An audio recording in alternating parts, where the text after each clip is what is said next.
민수기 22장 1절에서 14절까지 말씀을 교독합니다. 이스라엘 자손이 또 길을 떠나 모압 평지에 진을 쳤으니 요압 건너편 곧 여리고 맞은편이더라. 십볼의 아들 발락이 이스라엘이 아모리인에게 행한 모든 일을 보았으므로 모압이 심히 두려워하였으니 이스라엘 백성이 많음으로 말미암아 모압이 이스라엘 자손 때문에 번민하더라.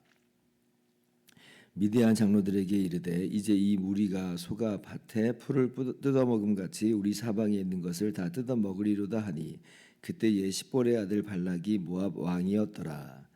그가 사신을 부올의 아들 발람의 고향인 강가 부돌에 보내어 발람을 부르게 하여 이르되 보라 한 민족이 애굽에서 나왔는데 그들이 지면에 덮여서 우리 맞은편에 거주하였고 우리보다 강하니 청하건대 와서 나를 위하여 이 백성을 저주하라. 내가 혹 그들을 쳐서 이겨 이 땅에서 몰아내리라. 그대가 복을 비는 자는 복을 받고 저주하는 자는 저주를 받을 줄을 내가 알미니라. 모압 장로들과 미디안 장로들이 손에 복채를 가지고 떠나 발람에게 이르러 발락의 말을 그에게 전하매 발람이 그들에게 이르되 이 밤에 여기서 유숙하라. 여호와께서 내게 이르시는 대로 너희에게 대답하리라. 모압 귀족들이 발람에게서 유숙하니라. 하나님이 발람에게 임하여 말씀하시되 너와 함께 있는 이 사람들이 누구냐? 발람이 하나님께 아뢰되 모압 왕 십볼의 아들 발락이 내게 보낸 자들이니이다. 이르기를 보라 애굽에서 나온 민족이 지면에 덮였으니 이제 와서 나를 위하여 그들을 저주하라. 내가 혹 그들을 쳐서 몰아낼 수 있으리라 하나이다. 하나님이 발람에게 이르시되 너는 그들과 함께 가지도 말고 그 백성을 저주하지도 말라. 그들은 복을 받은 자들이니라. 발람이 아침에 일어나서 발락의 귀족들에게 이르되 너희는 너희의 땅으로 돌아가라. 여호와께서 내가 너희와 함께 가기를 허락하지 아니하시느니라. 같이요. 모압 귀족들이 일어나 발락에게로 가서 전하되 발람이 우리와 함께 오기를 거절하더이다. 아멘. 할렐루야. 하나님의 크신 은혜와 평강이 오늘도 변함없이 여러분 가운데 가득 넘치기를 주님의 이름으로 축원합니다. 오합지졸에 불과했던 이스라엘이 지금 이제 애굽에서 나온 이래로 이제 연전연승을 거두고 있는 장면이었습니다. 가나안 땅으로 들어가기 전에 요단 동편에 아모리 왕 시온을 이제 멸하고 또 바산 왕 옥을 멸하면서 그 땅을 이제 이미 이스라엘이 일부 정복하는 그런 형태를 띠기 시작한 거죠. 그러니까 이러한 그 이스라엘의 연이은 어떤 그 전쟁의 승리의 양상을 보고 옆에 있는 그 모압이라고 하는 나라가 이제 긴장을 하기 시작하는 겁니다. 이스라엘 백성의 숫자도 어마어마하게 또 많기 때문이고 그리고 사실은 이제 어떤 배경이 있냐면 이 이스라엘이 쳐서 멸했던 아모리 왕 시혼이라고 하는 사람이 사실은 모압을 압제하는 모압을 좀 약간 압박하는 그런 위치에 있었거든요. 그런데 이제 그 시온을 오히려 이스라엘이 이렇게 어떻게 보면 너무나도 손쉽게 제압을 해버리니까 그러니까 두려운 거예요. 시온도 제압했는데 어쩌면 우리도 저들이 위협하고 공격하지는 않을까라고 하는 이제 그러한 심리가 그 안에서 좀 작동하고 있었던 것으로 보입니다.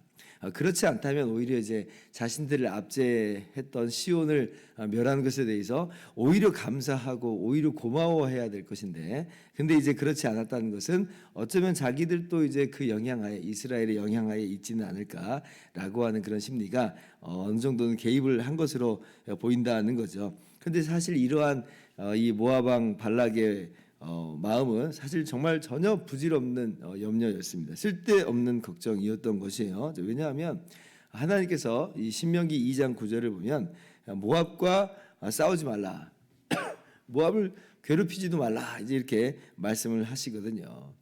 그러니까 이제 에돔 땅, 에돔 왕국을 우회할 때도 에돔과 싸우지 말라. 내가 그 기업을 에서에게 주었다. 세일산의 기업으로 주었다. 그래서 이렇게 에돔과 싸우지 말라고, 오히려 에돔 땅을 지나갈 땐 돈 주고 먹을 거나 물값도 다 내라고 이제 그렇게 이야기하신 것처럼 이 모압에게도 동일하게 그렇게 하나님께서 기업을 주셨다는 것이에요. 이건 이스라엘에게 줄 기업이 아니라라고 하는 겁니다. 근데 이제 모압이 뭐 하나님을 알지도 못하고 이러한 사실을 또 그리고 뭐 모압이 알지는 못했겠잖아요. 이제 그러니까 모압은 이제 그냥 염려하고 걱정하고 어떻게 하면 이스라엘을 쳐서 또 거꾸로 때릴까라고 이제 하는 그런 생각만 했던 거죠. 그래서 이 2절 3절 보면 십볼의 아들 발락이 이스라엘이 아모리 내게 행한 모든 일을 보았으므로 모압이 심히 두려워했으니 이스라엘 백성이 많음으로 말미암아 모압이 이스라엘 자손 때문에 범인하더라. 이제 그러죠. 그래서 이제 모압 왕 발락이 선택한 건 뭐냐면 한마디로 이제 용한 점장이 용한 무당을 불러다가 이스라엘을 저주하겠다는 거예요. 그렇게 이스라엘을 저주하면, 그렇게 용한 무당이 저주를 하면 그러면 이제 자신들이 혹시 이스라엘을 쳐서 무찌를 수 있을 것이다라고 생각을 한 거죠. 그래서 이제 누구를 불러오냐면 유브라데 강가에 아주 유명한 술사인 발람을 불러옵니다. 이제 모압 왕까지도, 모압 땅으로까지도 이제 알려졌던 명성이라고 한다면 굉장히 정말 유명한 어떤 점장이가 아닌가 싶어요. 근데 이제 발람의 정체는 좀 아리송한 면이 있습니다. 8절 같이 좀 볼게요. 같이 읽습니다. 발람이 그들에게 이르되 이 밤에 여기서 유숙하라. 여호와께서 내게 이르시는 대로 너희에게 대답하리라. 모압 귀족들이 발람에게서 유숙하니라. 여호와께서 내게 이르신 대로 내가 너에게 대답하리라. 이 말만 보면 영락없이 이 사람은 점장이보다는 오히려 무슨 뭐 선지자 같은 그런 사람이 아닌가 뭐 이런 생각으로까지 심지어 좀 여겨지기도 합니다. 여호와라고 하는 그런 명칭을 이제 쓰는 거죠. 여호와라고 하는 하나님의 언약의 하나님으로서의 그 명칭을 사용하고 있다. 이게 전혀 보편적인 그런 내용이 아니거든요. 하나님께서 모세에게 나타나셔서 알려주신 바로 그 이름 여호와인 거예요. 하나님이 그들의 하나님이 되고 그들이 하나님의 백성이 되리라. 나는 스스로 있는 자니라라고 하는 그런 의미로서 언약의 하나님인데 그 발람이 이제 이 이름을 알고 이야기해요. 그리고 이제 그분이 나에게 이야기하는 대로 너에게 대답하리라. 이제 그렇게 이야기합니다. 그래서 야, 이게 어떻게 된 건가? 그냥 발람은 뭐 여호와라고까지는 안 했지만 근데 이제 이 민수기에 기록되기는 이제 여호와로 기록된 건가 아니면 정말 아는 사람인가 알쏭달쏭합니다. 그리고 이제 발람의 처음 모습은 또 그리고 오늘 모습만 본다면 굉장히 이 사람 괜찮은 사람이네 이런 생각이 좀 들기까지도 해요. 왜냐하면 이제 하나님께서 이스라엘 백성을 저주하지 말라. 그들은 복을 받은 자니라. 그래서 이 발락에게 가지 말라 이렇게 이야기하니까 지금 발람이 이 모압 왕 발락이 그냥 보내지 않았잖아요. 복채를 주고 아주 많은 그냥 비용을 들여서 지금 부르는 건데 안 가겠다 이렇게 거절을 합니다. 여기까지만 보면 아 정말 발람은 괜찮은 사람인가 보다 이런 생각이 좀 들 수 있겠지만 그러나 이제 내일부터 또 우리가 살펴볼 그 내용을 보면 전혀 발람은 그렇게 괜찮은 사람이 아니었다라고 하는 것을 볼 수가 있습니다. 선지자는 전혀 아닌 것이고요. 만약에 선지자라고 해도 거짓 선지자에 불과한 것이고 이방 땅에 그냥 용한 무당과 점장이와도 같은 그런 사람에 이제 불과한 것을 우리가 사실은 이제 그 이후에 이어지는 그런 여러 사건들을 통해서 우리가 알 수가 있는 거죠.